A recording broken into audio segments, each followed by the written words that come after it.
ආශිර්වාදයක්.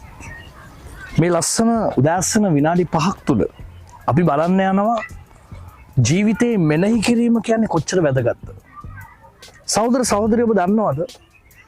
මෙනෙහි කිරීම අපි මොනවද උදේ ඉඳලා රෑ වෙනකම් මෙනෙහි කරන්නේ? ඔබ සමහර විට සල්ලි ගැන, ප්‍රශ්න ගැන, කරදර ගැන, අභියෝග ගැන ඔබ මෙනෙහි කරන කෙනෙක් වෙන්න පුළුවන්. සමහරට පෞල් ප්‍රශ්න ගැන, දරුවන් ගැන කල්පනා කරමින් සිටිනවා. ඔබ දන්නවද මිනිස්සු හිතනවා අපි දෙයක් කල්පනා කරන තරමට අපි ඒකට ආදරය කරනවා. එහෙම දෙයක් නෑ. ඔබ දන්නවද ඔබ ප්‍රශ්නයක් ගැන කල්පනා කරද්දී ඒ ප්‍රශ්නේ ඔබට වැඩි වෙනවා. ඔබ අභියෝගයක් ගැන කල්පනා කරද්දී ඒ අභියෝගය ඔබට වැඩි වෙනවා. ඔබ ජීවිතේ ගැටලුවක් ගැන කල්පනා කරද්දී ඒ ගැටලුව ඔබට වැඩි වෙනවා. නමුත් ජීවිතේ ඔබ දන්නවද මේ ජීවිතය ආශිර්වාදයෙන් ගත කරන්න කැමති නම් ඔබ කල්පනා කළ යුතු දෙයක් තියෙනවා. ඒ තමයි දෙවියන් වහන්සේගේ වචනය. අපි දේව වචනය කියවනවා, අහනවා, සිතනවා, කල්පනා කරනවා, මෙනෙහි කරනවා.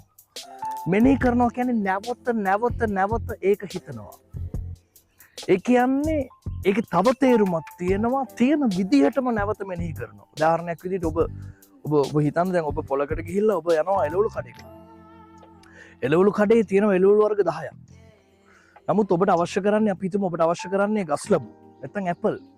දැන් ඔබගේ එළවලු කඩේ ඔබ ගිය පළතුරු කඩේ ඔබට මතක් වෙද්දි ඔබට මතක් වෙනවා පළතුරු 10 මතක් වෙනවා ඔබට.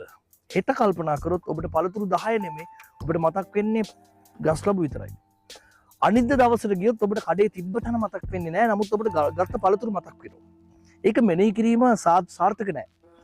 නමුත් දේව වචනය ඔබ මෙනෙහි කරද්දී හිතාගන්න බැරි තරම් ආනිශංශ ආශිර්වාද ඔබට ලැබෙනවා. ඔබ දන්නවද මේ ලෝකේ ඕනම වැඩක් කරන ගමන් කරන්න පුළුවන් එකම දේ තමයි මෙනෙහි කිරීම.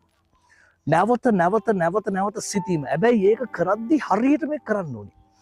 නිකන් අපි බලන්න උදාහරණයක් විදිහට ඔබ ඔබගේ දේව සභාව, දේවස්ථානය, ඔබගේ පියතුමා, ඔබගේ දේවගැතිවරයා නැත්නම් ඔබගේ සිස්ටර් ඔබට උගන්වුවේ මොනවද? ඒක කල්පනා කරලා බැලුවොත් සමහර විට එයා කරපු විහිළුවක් ඔබට මතකයි. නමුත් ඔබට මතක නැහැ එයා ඉගන්වපු යහපත් දේවල්, එයා ඉගන්වපු හොඳ දේවල්.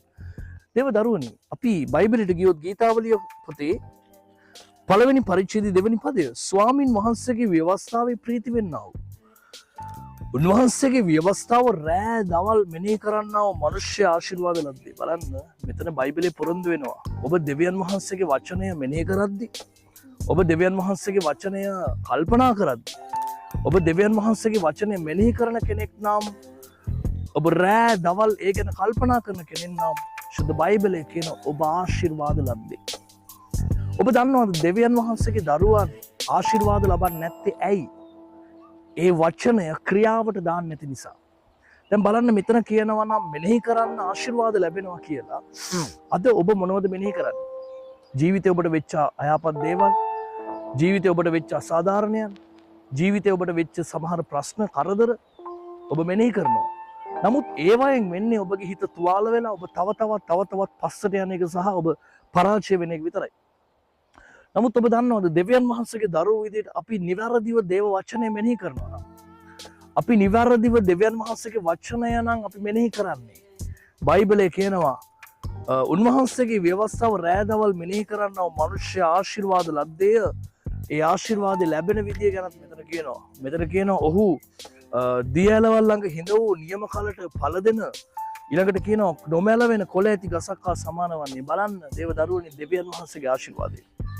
දෙවියන් වහන්සේගේ ආශිර්වාදය ඔබට භුක්ති විඳින්න පුළුවන්. දෙවියන් වහන්සේගේ ආශිර්වාදය ඔබට ලබන්න පුළුවන්. ඔබ දේව වචනය මෙනෙහි කරන කෙනෙක්.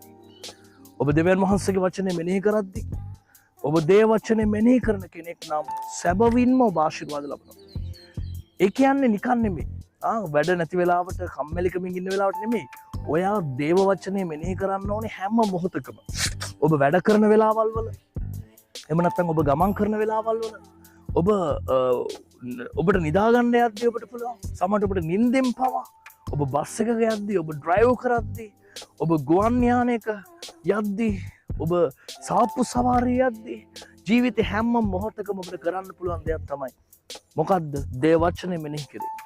දේව වචනය මෙනෙහි කිරීමෙන් මෙතන කියන ඔව් දියැලවල් ළඟ හිඳ වූ නියම කලට ඵල දෙන නොමැල වෙන කොළ ඇති ගසක් හා සමාන වන්නේ. මගේ සහෝදර සහෝදරි මේ ලස්සන විනාඩි 5 අද දවසේ ඉතින් ඔබ පටන් ගන්න වෙලාවේ මැහුවනම් මේ වෙලාවේ ඉඳලා ඇයි බැරි ඔබට බයිබල් පදයක් අරගෙන ඔබට දේව වචනයේ කොටසක් අරගෙන ඇයි ඔබට බැරි පුංචි වෙලාවක් දෙවියන් වහන්සේගේ වචනේ මෙනෙහි කරන්නට ඔබට බැරිද පොඩි වෙලාවක් ජේසුස් වහන්සේ ගැන කතා කරන්න හිතන්න කල්පනා කරන්න මෙනෙහි කරන්න ඔබට බැරිද පුංචි මොහොතක් ඒ තියෙන ලස්සන දෙවියන් වහන්සේගේ මුඛයෙන් ඔබට දුන්නු අනගි ආශිර්වාදලත් වචනය මොහොතක් මෙනෙහි කරමින් දේව ආශිර්වාද ලබන්න. එසේනම් මම ප්‍රාර්ථනා කරනවා අද දවස දෙවියන් වහන්සේගේ ආශිර්වාදය තුල අලංකාර දවසක් ඔබ ලබන පිණිස. ජේසුස් වීටයි සුබ දවසක්.